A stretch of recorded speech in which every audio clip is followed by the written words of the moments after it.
Good morning and welcome to my channel. This is Mimi on the Move. I'm the Mimi part. What I live in here is how I get on the move. And Mister's back there sleeping right there. You can see a little bit of white on him. He's having his morning nap and I'm having my morning coffee. I think this is my second cup. Usually I don't have that second cup at home, but I don't go anywhere now in the mornings. So I have my second cup at home now. And I visit with myself and you. This is a special cup. A lady from my fitness classes in the community I used to teach classes in up until recently, she knows how much I love my Mister, my cat. And she found this cup for me. So is it not the most adorable cup? Anyways, thank you, Diana, for this cup. And I had dinner with Joe the other night, and she mentioned that, I guess you and her must have been talking about my cup. I'm not really sure how it came about. She didn't say, but in the end, I think she told me you told her that I should have my cup because it was left at the clubhouse where we would have coffee after classes, which I obviously no longer do. So thank you, both Joe and Diana, for this cup. In fact, it's my birthday next Friday. I'm taking myself camping. Well, no, I'm taking me and my Mister camping for a couple of days on the ocean. And this was like a birthday gift, right? And best birthday gift ever, right? It was early. We went to dinner and I opened it then. Anyways, that's neither here nor there. It's a kind of a rainy day here today. And if I've never mentioned it before, I live in the southern part, not the exact southern part, but close to the southern part of Vancouver Island. In fact, I was born here. I was not raised on the island. I was raised in Vancouver City and Richmond and a little bit in the interior of BC. I came back to the island as a young woman, got married, got divorced, got married and became widowed at 27. Ended up living in Vancouver for 30 some odd years and worked in a corporate level of corporate fitness for a very large fitness company over there. And I retired back here approximately, it's coming up 10 years in, oh my gosh, it is 10 years. In March, it was 10 years. Okay. All right. And I lived at this community for 9 of those years, and I've left that community very recently. Well, a year ago. I guess that's not that recent. But there's a lot of residue, I guess you could call it, from that community. If you haven't been here before, there's a 5-part series that I did on my 9 years tenure at this community. And without going into it, because I won't go into it, but it's called It's Time. And there's 5 parts to it, and each part has several incidents that came my way while I was in that community. And I never spoke about them to the odd person who I trusted. We'll get to the trust part later. But I did share some of these really, really dark experiences with only less than a handful of people personally, because I'm not one to go out there and gossip about what's going on in my life. It being a small community of just under 300 homes, you can imagine that even if you tell one person, 10 are going to know by lunchtime, and then there's going to be 20 by dinner time. And it's just, that's the nature of a small community. And everybody says, don't tell. But I once heard that they said, if you don't want something repeated, don't tell anybody, because somebody's going to repeat it. Anyways, there's 9 years of history in those 5 videos, and if I'm going to be saying things today that are going to refer to those incidences, at least a couple of them, and you may not understand what I'm talking about. And if you're interested, I'm not sure why you might be interested, but if you're just interested in another person's life, maybe you can relate to it. Maybe it will help you in your journey. I don't know. But certainly it wouldn't hurt to learn about somebody else's things. I do that all the time on YouTube. I look for people that have had experiences that might resemble mine, and I find out what did they learn from those experiences and how can they do better next time.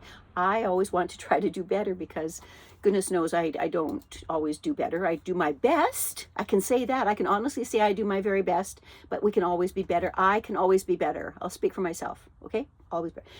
So in those 9 years and all those incidents happened, I didn't speak out. I did not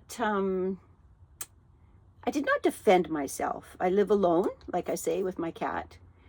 And there's a difference between when you have a partner and things happen to you, you can speak to your partner and they're probably going to support you, at least emotionally, even if not the incident they agree with, at least they'll support you emotionally. In a situation like mine, maybe you're in the same situation. If things happen to you, you don't have anybody at nighttime at the end of your day to run it by. You don't have somebody's shoulder to put your head on. You don't have somebody to hold your hand, pat you on the back, say, you know, I know you did a good job. Maybe you made a mistake, but you did the best you could, and I'm proud of you for that. There's none of that kind of support when you live alone. So that, and I've lived alone since my husband passed away when I was 27. I'm now 72. Oh, I'm not 72 until next Friday, but I just remembered something. Or I didn't remember. I just realized something. I was 27 when my husband died. That's 27. And now I'm going to turn 72. That's 7-2. I don't know if that means anything. Probably not. Anyways, it just hit me. Okay, so when I got the 5-part series made, it was because I spoke about my experiences, my journey. I didn't make that series to put anybody up, put anybody down. I didn't make that series to make myself look good, bad, or ugly, or otherwise, or anybody else for that matter. I spoke of the experiences themselves and how they affected me. And the reason I did that was, first of all, one of the biggest reasons is to get it off my chest after 9 years of silence. It's a big weight to carry around. Big weight. So I got it off my chest. And the other reason is that, you know what, maybe it will be helpful to somebody who's been going through stuff. Maybe it will be helpful to them to know that other people also go through stuff and they get through it, or at least they work on getting through it the best they can. So today's video is, I've got notes here because I needed the notes, right? The value of speaking out, because that's what I've done. In that 5-part series, I spoke out. With no malice, with no names mentioned. There was one name mentioned, but that's because that man put his own name out there already in the public about the incident, so he didn't need to be protected because he had his name. He put his name out there, so I used his name. But any other names I didn't use. No, I wasn't there to put anybody down. I was there to talk about my experiences. So today is about speaking out. The value of speaking out. That's really important. Like I said, it gets it off my chest. And I'm going to speak for myself. The value that I find in speaking out. The most important part of me speaking out is I try to be as professional as I can and not make it about a soapbox, because that's not my intent and I don't live in a soapbox. Another reason I think it's important to speak out is because then you actually get to address the situation, because if you've stuffed it away, you never addressed it. If I stuffed it away, I did not address it. Right? And also to honor how I feel about the incident. And that it's important we all stand up for ourselves at some point. I'm learning that I need to stand up for myself in the moment, not wait for years. That clearly is my mistake, but I'm learning that. Life is about learning, and I'm learning that I should have stood up for myself in the beginning. So I'm living with that mistake now. So I'm trying to get it all sorted out and corrected before I go up there. And then we're going to also talk today about the follow-up, the aftermath of speaking out, and the downside of speaking out. But the upside I told you about, there's value in it because it gets it off the chest. Somebody else might relate and feel they're not alone with it. And about being professional is most important when I speak out. I need to be professional and not be in a personal moment, because that's going to take away from it. So that's today's video. Okay, that took a long time to explain, didn't it? I'm sorry. So my notes, the value of speaking out, the upsides. Why do I want to get it off my chest? Well, one reason is because it weighs me down. It lingers. It's always hovering. Even it might have been 5 years ago. It's still there, right? And then in moments of stress, let's say, there's a thing that I'm going to call spillover. So I might react strongly to something else because I'm still carrying the other stuff which in a moment of stress, the other stuff is still sitting there. And then I've added something now. I've let something else in to give me more whatever stress or pain or whatever. And it adds on top and it spills over. So it becomes a little bit bigger than what it may have been in the beginning. That's what happens when you don't talk. So I'm doing all of that. I'm getting rid of all of it now. Another value of speaking out is it does help others to speak out so they don't hold it inside forever. Okay, and to show others that they need not fear the world just because they're speaking their truth. And also, speaking out for me helps to clear the air so that I can breathe again. That's really important. Now, the biggest lesson I've learned by not speaking out, and I'm learning it today, this week, last week, I've learned that what we bury alive stays alive. So several years ago, when this woman, well, I'll just call her C, did a dastardly thing to me in public, and it was uncalled for, and it was random. It just was random, and it was awful. Anyways, I buried it alive. I was in the middle of teaching a class. She was in the class. She had a complete meltdown on me in front of the class. Stormed out yelling, came back in, yelled some more. Completely degraded me, insulted me, and humiliated me in front of my class. And then she stormed out again.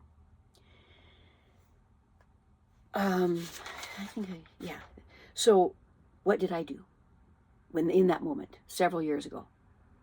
I did nothing. Before she exited the second time, after her first rant, I said, "I'm so sorry you feel that way." And that's all I said. And in that tone. Everybody heard me. Everybody heard her. You could hear her down the block. Anyways, that's all I did. When she exited the second time, we continued class, and it was never spoken about again. But it was in my 5-part series, and it took about as much time as drinking this sip. There, that's about how much time I spent on it in the series. Not a lot, but C watched the series, I suppose. So what C decided to do when she saw that incident, her name was not in there. The only people that would know it was her would be the people that were in that class, if they even watch YouTube, and I think most of them don't. We're talking about people's in their 70s and 80s in a small community. Not a lot of them watch YouTube, okay? I know of one in there that did, but I mean, that was the only one that I knew. But what I'm trying to say is, nobody on my channel, unless they were in that room that day, would know who I was speaking of, because I never ever mentioned her name. I didn't even use her proper initials or anything. But she saw it and she reacted to it. What she did is she brought it to life again. There was me doing my series trying to get rid of it all. my life, right? This is about me. I'm trying to get rid of all this pain and all this residue, and so I don't have spillover all the time. And so I get rid of it on my series, and she sees the series and she brings it alive, like alive publicly. Not like I brought it alive on my YouTube because it's my story. She brought it alive to try to defend what she did, or erase what she did, or make me look like I'm a really bad person because it was in my 5-part series. I guess I'm not, in her mind, I'm not supposed to talk about my life experiences, because if something included her that was negative, that's a bad thing to do. I can't say anything about that. Anyways, okay, so that was it. Whatever we bury alive stays alive. And that's what's happened over these years. It's that every incident that happened to me stayed alive inside of me, and they just kept compounding and compounding and compounding. And eventually, I moved out of that community because I realized that if you watch those series, you'll understand why I left. I'm not even going to go there. All right, so that's the value of speaking out, but then there's the downside I just mentioned as well, because somebody like C is going to take that bit of my experience and make it public again, but in a negative way. I was trying to be positive and get rid of stuff out of me. Okay, so I'm going to turn the page again. All right. One moment. Okay, so what C did when she saw that, she went to one of the participants in my class and enlisted L to send out emails, one email from her, from C wrote an email and asked L to send her email to all the people in my current group fitness class. The incident happened in a line dance class. The group fitness class people, 99% don't go to line dance, so they would have never known about the incident. And so what she did is she enlisted L to send out an email on her behalf to all the participants of my current group fitness class, requesting them to put pressure on me to take my YouTube video off my channel, the one that included the incident that she created with when she ranted in the line dance class. I hope that's not confusing. Well, I didn't know about that letter. How would I know? I didn't get a CC of that letter. Anyways, I'm going to fast forward a couple of little bits because they're not really that relevant here. There is a little deception, a little bit of lying by omission by her to me before I knew about the letter, stuff like that. But not going to go there. It's not that important. So I was out for dinner with a friend, and my friend asked me about, did I get this letter? And I said, no. What letter? And she told me what this letter is. I've just mentioned to you guys. And you could have knocked me over with a feather. Could have knocked me over a feather. Not about the letter. Not about that C wrote the letter, the email. Not about that. About the fact that a person, L, in my class, who I had 100% respect and trust for, that she joined up with C and decided to send this letter to all the people in my class, but not to me. So I was unaware of it. I would continue teaching classes. People would come. Nothing was said to me. Nobody said anything. I didn't know about it. So I'm going to just summarize this really quickly here. C created a problem years ago. I bury it alive. It stays alive. Years later, this incident, in part of my healing, I created a 5-part series, and this is one of the many incidents in the 5-part series. A very small little bit, like maybe 3 sentences.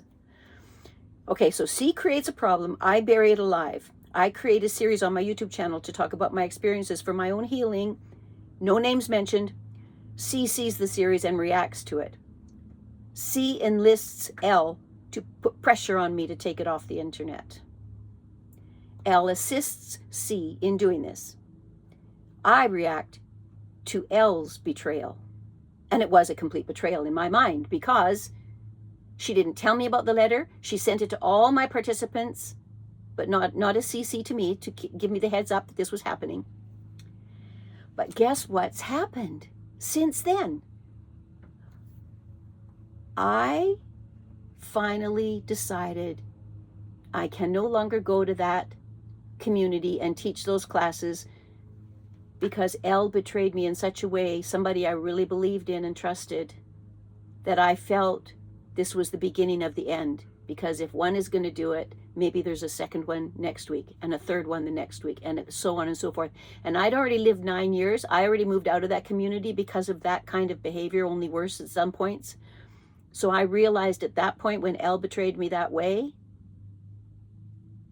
by enlisting with C behind my back and get the support of people in my class to go against me, when I realized that L could do that, I also realized anybody in that class could do that, because I would have never thought Elle would have done it. So therefore, my poor judgment of character was quite apparent. So I react to Elle's betrayal by leaving, not teaching my classes anymore, because I can't. The stress level is like way too high for me. I didn't even like going to that community to teach 2 or 3 times a week, well, 3 times a week actually, because I never knew what was waiting for me on the other side of the door when I walked in. There was always something, little niggly things, but it was always something. So, but I kept going because the people in my class are the only reason I kept going there, because I loved them so much. And Elle was one of those people. Well, you can only imagine what angst and pain that caused me to learn this, that Elle would do this. So now, here's the thing. Now it's me. I am the bad person now, because I reacted to what Elle did for C. How does that make sense? I can see it makes sense to L and C and to people that might be their friends, because it's better if I just sit down and shut up. Don't defend myself. Don't support myself. Don't stand up for myself. Like, they know that's been my pattern for 9 years. They know that. I'm a pretty easy target, right? Because they know how I'll react. I've shown them. I've taught them how I don't publicly react to the bad things that happen in there, where I'm concerned. So now we're at the point, isn't this ridiculous? We're at the point where I am now the bad one. I don't care if they think I'm bad, do I? I mean, really, I already know I'm not. And if somebody thinks I'm bad, it's because they want to, because I haven't actually done anything to anybody in that community that's bad. Right? I haven't yelled at anybody. I haven't lied to anybody. I haven't ever not shown up for a class. I haven't even gotten in cliquey groups. I've gone there and taught my classes, and I pretty much keep to myself, and people there know that. Anyways, that's why I'm talking about speaking out today, because there's going to be repercussions, I'm learning, from speaking out. And some are good. Having said that, I have got that many wonderful, caring email letters from that many people, 2 handfuls of people from my class, saying a beautiful farewell to me, and that they're sorry this all happened and that sort of thing. And they were very, very loving and very supportive, and thanked me for the years of classes I'd been giving them and the time I took. And I charged them $5 a class, which is pretty good. Sometimes people don't think $5 a class is very good. They think it's very expensive. 9 years ago, I would get between $100 and $150 a class to teach, where I went in Vancouver area. Yes, things are more expensive there. The bottom line is I've got nearly 55 years of knowledge and experience to give these people, and that's what I gave them for 9 years of their life, 9 years of my life. And then one of them turns on me that way. Well, the first one was C. She turned on me in a dance class. I didn't have a lot of experience teaching the dance classes. That's something I learned along the way. But the group fitness has always been my big deal. So, and the corporate end of fitness, but that doesn't matter at this point. Anyways, that's the good, the bad, and the ugly of speaking out. It gets things off my chest. It helps to support other people that might need to learn to speak out. It helps you breathe again, because you're not carrying that heavy weight around all the time. The negative side of speaking out is that the people you might speak out about, or the incident you might speak out about, they might take offense to the fact that you brought it up again when you've shoved it under the carpet for so many years. I get that. But that's not my responsibility to protect them from their behavior, from their past behavior. I'm not here to protect people because they did something bad to me. I'm not here to protect them. I'm here to try to take care of my own self, my own health, my own well-being, mentally, spiritually, physically. And by getting those things out of me is one way I can do that. Yes, it brought on another problem, absolutely.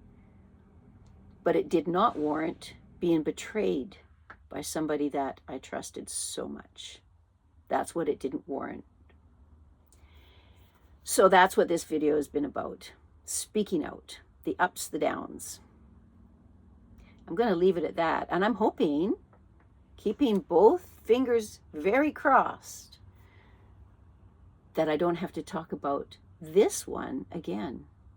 But time will tell, because as long as C or anybody else out there in that little community behind the big black gates, as long as they want to keep at me, I will keep standing up for myself. They have a choice to make. They can sit down and shut up, but I won't. Not as long as they're going on, not as long as they're carrying stuff on about me. No more. I'm done being the mute person. That's it.